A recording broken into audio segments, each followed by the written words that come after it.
Paskaties uz viņu, kā viņa kustas. Pitenes dzīve karsta, stāst, ko draudzenēm nest mājās. Viņa saka, es neesmu svēta, bet kalendārs pilns kā asteivēja.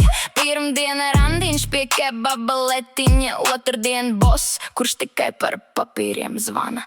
Trešdienā jogas čalis stiep viņu tālāk, ceturtdien Tinder maču ar pārāk lielu pārliecību. Piekdien viņa smej, šovakar ne, un tomēr svētdien jau tiekas ar dīdžeju.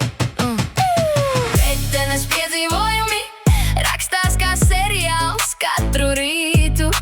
Skūpsti ziņas, rētas rīti, viņi krāj tos kā biļetes svītrainas. Pitenes piedzīvojumi vēl pēdējo reizi, skan ik brīdi.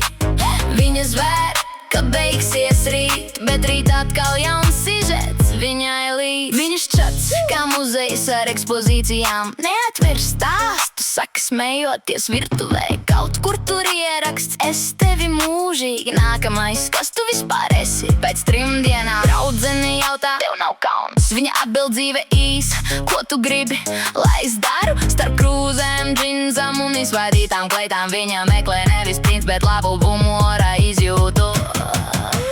Pitenes piedzīvojumi rakstās kā seriāls katru rītu.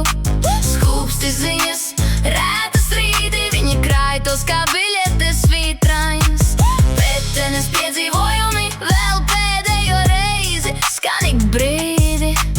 Viņa zvēr, ka beigsies rīt, bet rīt atkal jauns sižets viņai līdz. Viņa saka, es pati rakstu scenāriju, ja lauž sirdi, vismaz stils ir dārgs. Visas tās naktis, ko nepastāsta mammai, pārvēršas jokos svētdienas brančā. Pitenes piedzīvojumi rakstās kā seriāls katru rītu.